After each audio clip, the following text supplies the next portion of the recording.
지난 말씀과 연결해서 감사의 주제로 살펴보고자 합니다. 지난주 설교 제목을 혹시 기억하고 계십니까? 감사의 제사. 야, 참 대단하십니다. 다들 아직 총기가 대단하시고 감사드릴 내용이네요. 이 감사의 제사에 대한 의미를 살펴보았더랬었습니다. 제사, 예배 자체도 귀하지만 감사의 마음을 담는 것이 먼저다라는 의미였다라고 했습니다. 감사의 제사는 철저히 나를 부인하고 하나님의 공급하심을 인정하는 삶이다라고 했습니다. 감사의 제사는 날마다의 삶, 늘 감사의 삶을 살아가는 것, 이것이 감사의 제사다라고 했습니다. 그러면서 감사의 제사, 감사의 삶을 살아가기 위한 몇 가지 방법을 나누었더랬죠. 기억나십니까? 먼저 주신 것에 감사, 두 번째 주실 것에 감사, 주실 것을 믿고 감사, 세 번째 그리 아니하실지라도 감사, 마지막 네 번째 찾아서 감사. 일주일 동안 이 감사의 삶을 생활 속에서 나름대로 적용하였으리라 생각을 합니다. 이처럼 감사의 제사, 삶 속에서 감사의 삶을 살아가는 것, 이것이 오늘 말씀 주제 감사의 일상화입니다. 오늘 주신 말씀을 통하여서 날마다 우리의 감사가 풍성해지고 일상화가 되기를 주님의 이름으로 축원합니다. 하나님께서 이스라엘 백성들을 사랑하셔서 놀라운 은혜를 베풀어 주셨습니다. 우리에게도 하나님께서 놀라운 은혜를 베풀어 주고 계십니다. 우리는 이러한 하나님의 은혜에 대하여서 감사를 습관화하고 살아가고 있는지를 돌아보아야 하겠습니다. 오늘 본문은 성도가 일상의 삶 속에서 감사하지 못하는 이유가 무엇인가를 밝히고 있습니다. 하나님의 놀라운 은혜, 능력으로 이스라엘 백성들은 출애굽의 은총을 입었습니다. 그들이 홍해 앞에 다다랐을 때에 애국 군사들의 추격으로 인하여서 죽음의 위기를 또다시 맞이하게 됩니다만 하나님께서 홍해를 가르시고 그들을 무사히 건너가게 해주셨습니다. 그럴 때에 그들은 하나님의 은혜에 감사하고 찬양했습니다.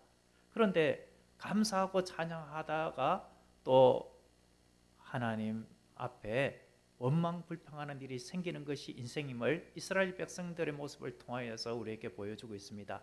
그들이 광야에 도착했을 때에 마실 물이 없어서 힘들었습니다. 마라의 선물로 인하여서 그들은 하나님을 원망했습니다. 한번 감사를 잃어버리면은 원망이 나오게 됩니다.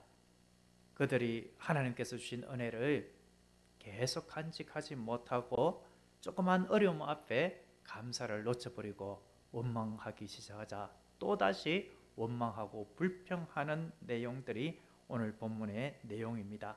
이스라엘 백성들이 출애굽한 지 한 달 만에 양식이 떨어지게 되었습니다. 그러자 하나님을 원망하기 시작한 것입니다. 오늘날 이스라엘 백성들의 이 모습이 나에게는 없는가? 나의 삶 속에서 원망 불평하면서 하나님 앞에 감사하지 못하는 부분은 없는가? 이것을 본문을 통해서 돌아보아야 하겠습니다. 그렇다면은 성도들이 하나님 앞에 감사하지 못하고 원망 불평하는 이유가 무엇이겠습니까? 오늘 본문을 통하여 하나님은 분명히 말씀합니다. 그것은 구원의 은혜를 잊고 살아가기 때문입니다. 3절 하반을 한번 보겠습니다. 여호와의 손에 죽었더라면 좋았을 것을 너희가 이 광야로 우리를 인도해 내어 이 온 회중이 줄여 죽게 하는도다. 모세와 아론이 인도한 것으로 그들은 말하고 있지만 결국 누가 인도한 것입니까? 하나님께서 이스라엘 백성들을 애굽에서 인도해 내셨습니다. 그들이 너무나도 애굽의 종살이로 인하여서 고통스러워할 때에 하나님께서 그 고통의 소리를 들으시고 하나님의 능력으로 건져주신 것이죠. 그런데 지금 그들이 하는 소리가 무엇입니까? 애굽에서 우리가 먹고 사는 데에 특별한 어려움이 없었다. 그냥 애굽에서 살도록 내버려 두었으면 좋았을 것을, 그러다가 애굽에서 죽게 내버려 두지 왜 우리를 가만두지 않고 이 광야로 이끌어내어서 죽게 만드느냐, 이런 소리를 하고 있는 것입니다. 그들은 과장된 표현을 쓰고 있습니다. 그들이 고기 가마 곁에서 편안하게 지냈던 때가 없습니다. 그들이 떡을 배불리 먹었을 때가 없습니다. 그런데도 자신들의 원망을 합리화하기 위하여서 과장된 표현을 쓰고 있는 것입니다. 그들이 출애굽한 것이라든지 홍해를 무사히 건너게 된 것, 이 모든 것은 전적인 하나님의 은혜였었습니다. 그런데 구원의 은혜를 잊어버리게 되니까 원망, 불평하게 된다라는 것입니다. 나는 요즘 구원의 은혜를 잊고 살아가지는 않는가?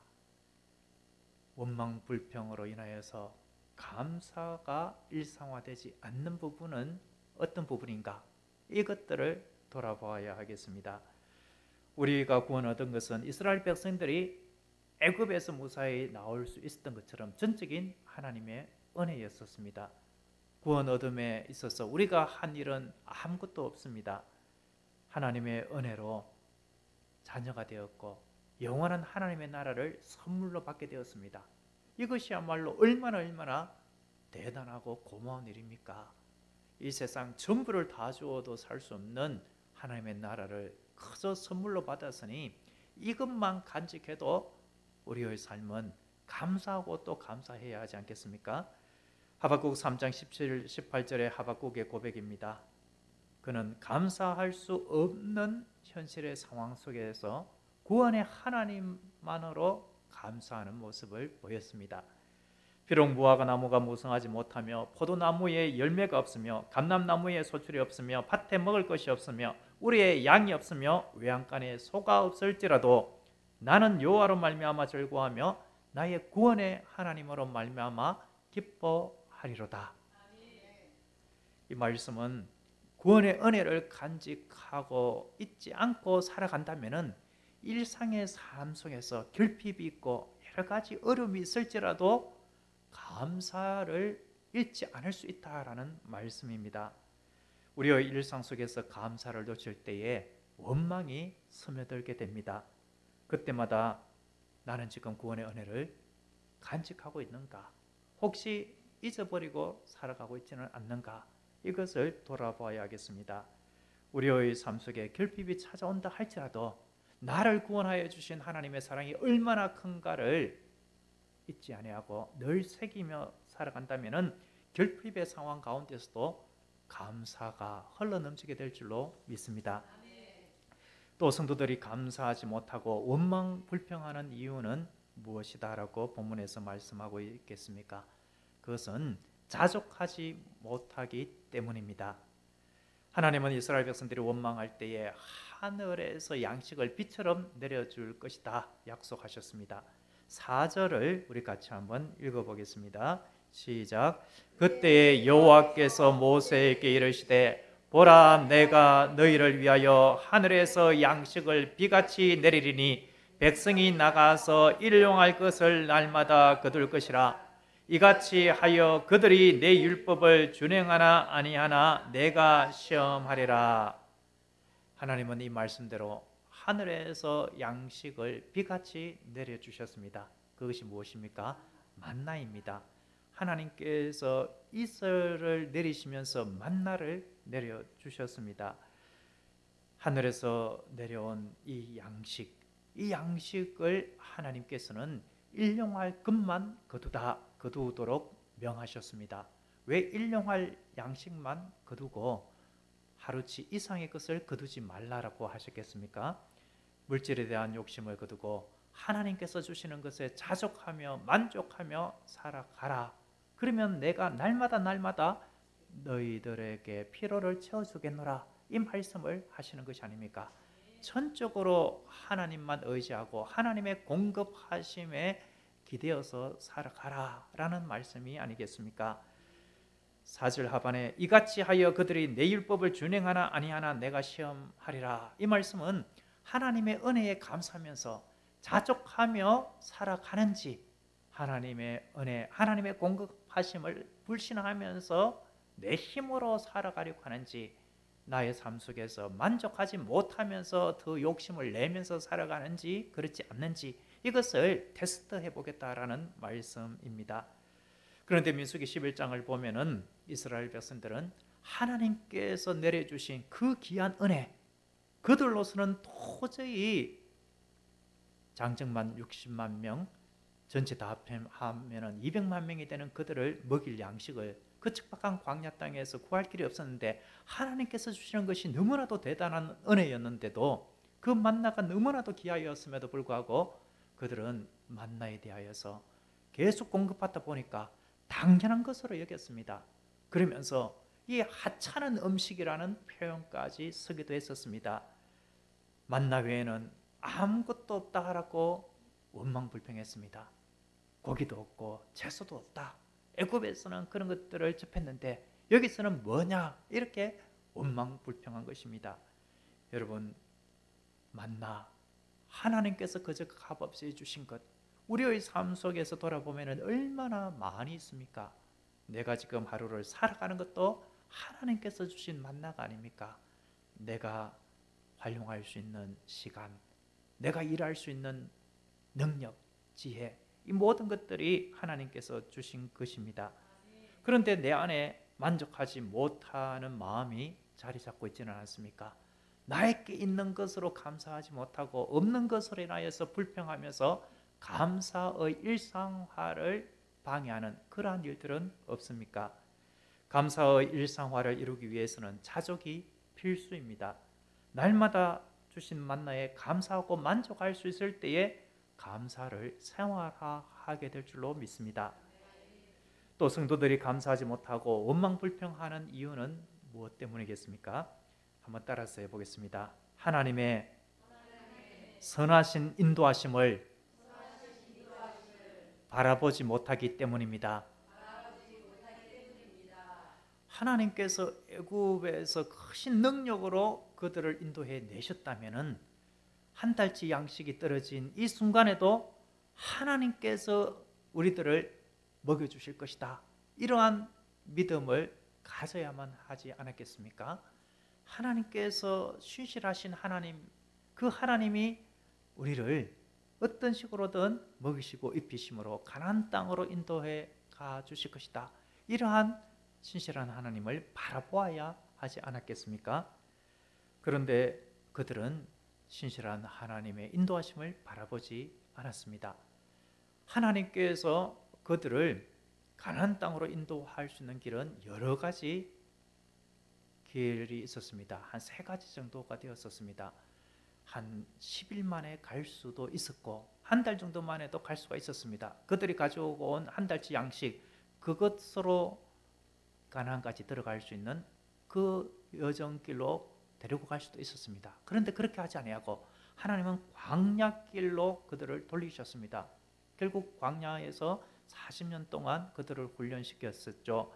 하나님께서 그렇게 하신 이유가 무엇인가? 그것이 신명기 8장 2, 3절에 이렇게 기록되어 있습니다. 내 하나님 여호와께서 이 40년 동안에 내게 광야길을 걷게 하신 것을 기억하라. 이는 너를 낮추시며 너를 시험하사 내 마음이 어떠한지 그 명령을 지키는지 지키지 않는지 알려 하심이라. 너를 낮추시며 너를 줄이게 하시며 또 너도 알지 못하며 내 조상들도 알지 못하던 만나를 내게 먹이신 것은, 그 다음에 유명하고도 중요한 구절이 있죠. 어떤 말씀하셨습니까? 사람이 떡으로만 사는 것이 아니요 여호와의 입에서 나오는 모든 말씀으로 사는 줄을 내가 알게 하려 하심이니라. 사람이 떡으로만 사는 것이 아니다. 하나님의 공급하심으로, 하나님을 의지하고 하나님의 신실하심을 신뢰할 때에 하나님께서 채워주신다, 이것을 경험하도록 하기 위하여서 광야길로 인도하시고 하나님께서 그들이 듣도 보도 못하였던 만나를 계속해서 공급해 주셨다라는 말씀을 하고 있습니다. 하나님께서 이스라엘 백성들에게 광야길로 걸어가도록 하신 것은 철저하게 하나님의 신실하심을 믿고 말씀에 순종하는 삶을 살아가도록 하기 위함입니다.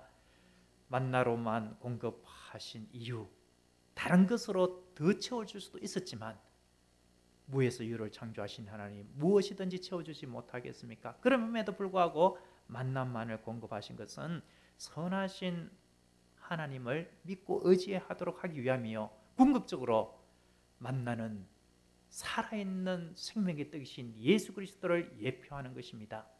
오직 예수 그리스도를 의지하고 예수 그리스도 안에 있을 때에 주님의 신실하심, 그 선하신 인도하심으로 살아가게 된다, 이것을 보여주시기 위하여서 구약시대 때에 만나만 공급해 주신 것입니다. 오늘 본문 이후를 보면은 하나님은 만나를 하루 분량만 거두게 하셨죠. 그런데 일부 백성은 어떻게 했습니까? 믿지 못했죠. 야, 내일 또 이런 만나를 얻을 수 있을까? 내일 끝까지, 모레 끝까지 좀 더 재어 놓아야 되겠다.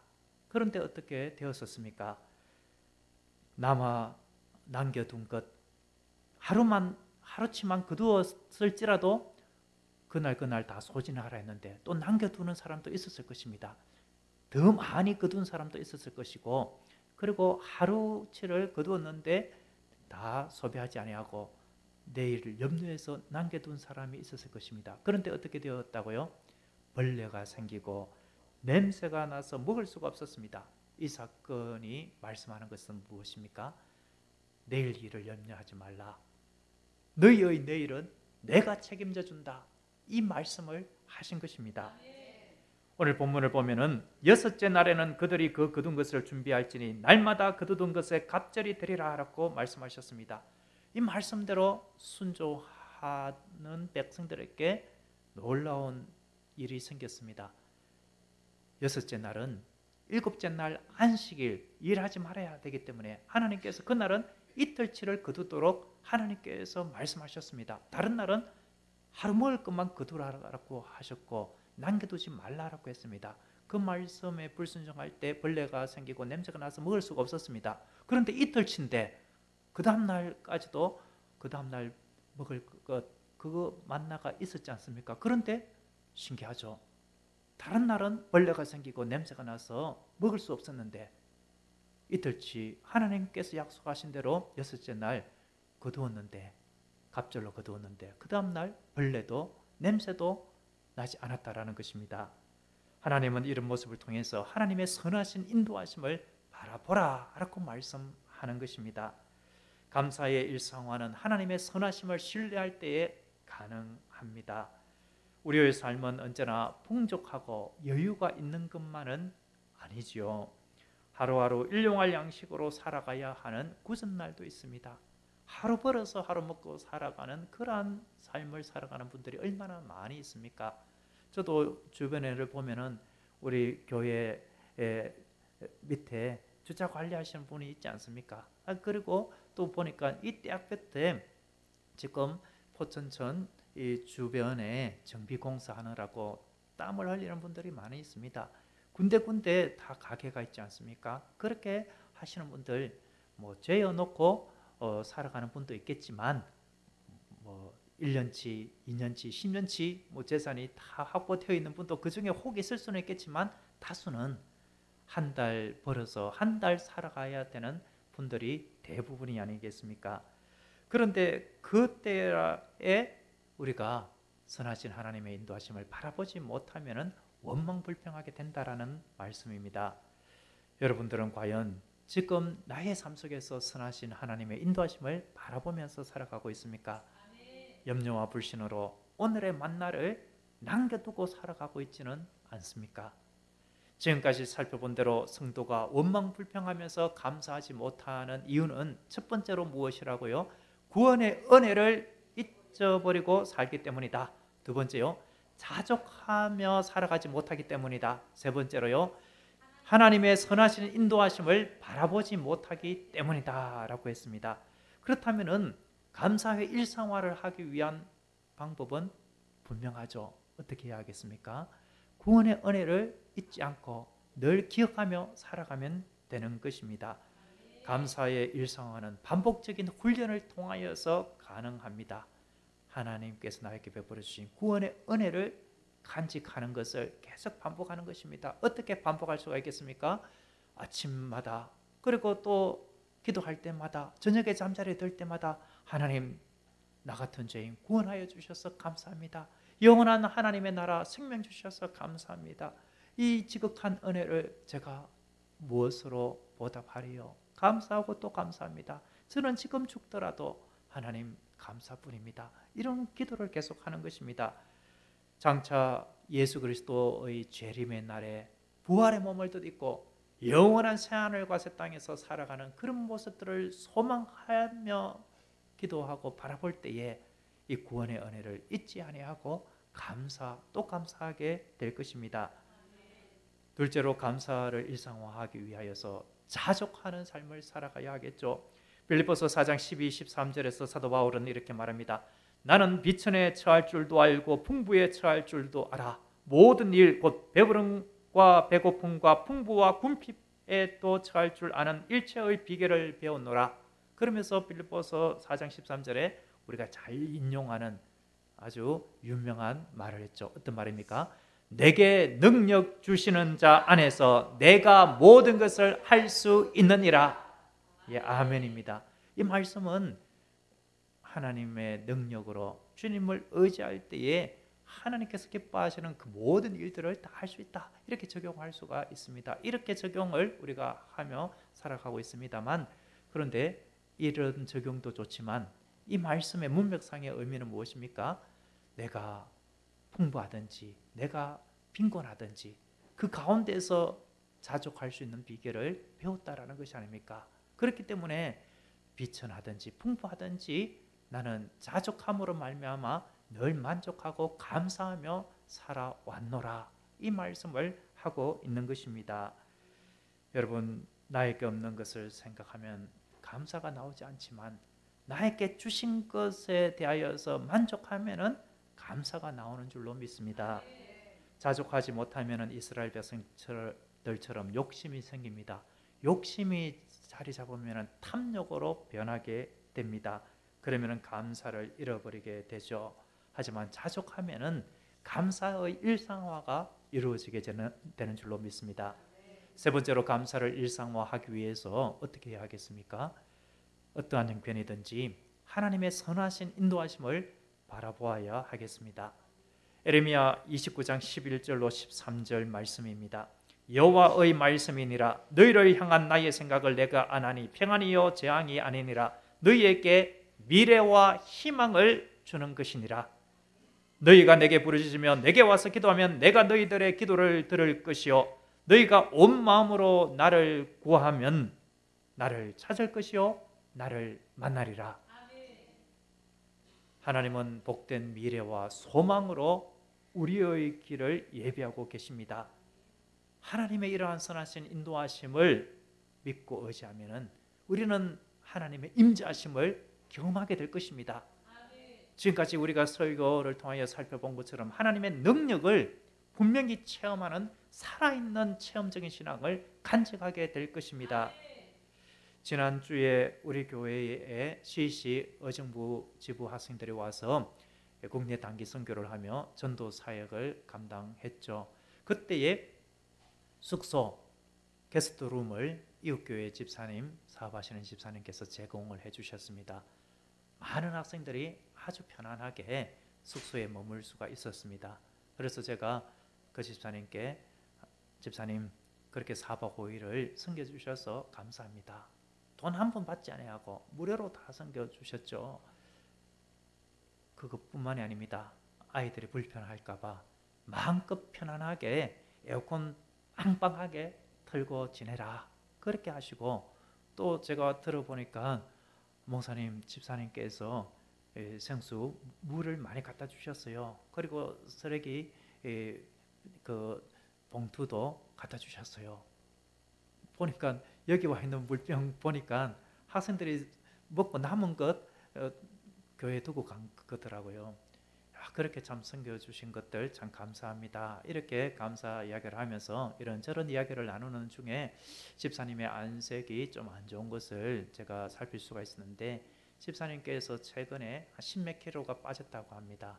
건강에 좀 좋지 않아야 하는 부분들이 있어서 많이 힘든 상태이고, 제가 보기에 집사님 요즘 보니까 사업이 참 다들 힘든 시기인데 집사님도 힘드시지 않습니까? 라고 물어보니까 솔직하게 말씀하셔요. 정말 지금처럼 힘든 시기가 없습니다. 정말 직원들 이렇게 월급을 제때 주기도 참 힘든 그러한 상황입니다. 그렇지만 버티면은 또 좋은 날이 오지 않겠습니까? 이런 말씀을 합니다. 집사님 그렇게 힘드신데 에어컨을 그렇게 빵빵하게 틀어라 하고 또 이렇게 참 섬겨주시고 청소도 집사님과 또 집사님 부인 권사님이 또 하시고 참 여러모로 감사합니다. 이렇게 제가 거듭 감사를 표했습니다. 그러니까 그 목적으로 게스트룸을 만든 것입니다. 하나님 앞에 하나님의 사랑에 감사함으로 내가 무엇을 드릴까 이렇게라도 선교에 또 섬기는 일에 사용되었으면 합니다. 언제든지 다음에라도 또 CC 학생들이 오면은 주저하지 마시고 이용해 주시고 다른 분들에게도 이야기하셔서 편안하게 다들 이용할 수 있도록 하시면 됩니다. 저는 이렇게 섬길 수 있어서 감사합니다. 하나님께서 채워주시겠죠? 이런 말씀을 하셨습니다. 그 말씀을 들으면서 저는 집사님께서 하나님의 선하신 인도하심을 믿고서 살아가고 있는 분이로구나 이런 마음이 들었습니다. 그래서 그분을 위해서 절로 기도가 나오고 앞으로도 계속 그분 집사님의 사업과 또 선교 그 모든 섬김들이 잘 되기를 우리 교인은 아니지만 주님 안에서 하나임으로 그렇게 기도해야지 이런 결심을 하고 또 그렇게 하고 있습니다. 이번 주 주보에 광고한 것처럼 벽걸이형 선풍기 주방에 달려있죠. 그리고 또 스탠드형 선풍기가 주방에 있습니다. 그것을 헌물하신 분은 자립대상교회 미자립교회 목사님이십니다. 자기도 힘들지만 개척교회를 위하여서 섬기신 것입니다. 주중에 그 선풍기를 받아오면서 목사님과 대화를 하면서 하나님의 인도하심, 선하신 그 인도하심을 바라보는 목사님의 삶을 엿볼 수가 있었습니다. 목사님의 자녀가 전국 자사고 중에서 생각할 수도 없는, 상상할 수도 없는 그 학비를 이야기하면 다 뒤로 넘어질 겁니다. 그 학비를 내는 민사고에 입학을 했다라고 합니다. 그런데 자립대상교회 참 힘들지 않습니까? 그런데 그 학비를 하나님의 도우심으로 나라의 지원을 받아서 전액 다 이렇게 채우게 되었노라 라고 말씀하셨습니다. 수학여행 가더라도 뭐 수백만 원, 천만 원 돈 되는 그런 것들 하나님께서 채워주셨노라 그렇게 이야기를 하면서 날마다 하나님께서 주시는 일용하는 양식 만나로 살아가고 있습니다. 그런데 분명히 제가 말씀드리고 싶은 것은 일용할 만나 그 이상은 주지 않는 것 같습니다 라고 하셨습니다. 전적으로 신실하신 하나님만 바라보고 의지하도록 그때마다 필요한 것들을 채워주시는 것이 아니겠습니까? 이 말씀을 듣고 저는 선하신 하나님의 인도하심을 믿고 나아간다면 하나님께서 어떤 식으로든지 책임져 주신다 이러한 확신을 더욱 가지게 되었습니다. 사랑하는 교우 여러분, 참으로 지금 힘든 시기입니다. 영적으로도 신앙생활하기 참으로 힘든 시기이지만 육체적으로 또 사업적으로 직장의 일로 생계적으로도 참으로 힘든 시기입니다. 통장 잔고를 보면서 마음까지 얼어붙는 그러한 힘든 시기를 살아가고 있습니다. 이러한 때일지라도 우리는 감사를 놓치지 말아야 하겠습니다. 구원의 은혜를 늘 간직하며 날마다 감사의 기도와 찬양을 올려봅시다. 자족의 은혜를 알아서 주신 것에 감사해 봅시다. 선하신 하나님을 늘 바라보았으면 합니다. 성령님께서는 우리로 하여금 감사의 일상화가 되도록 도와주실 것입니다. 성령님의 도우심을 힘입을 때에 우리는 감사를 일상화하게 될 것입니다. 이번 주간에 본문 말씀을 묵상하면서 성령의 도우심으로 감사의 일상화가 이루어지기를 주님의 이름으로 축복합니다. 기도하겠습니다. 사랑이 많으신 하나님 아버지,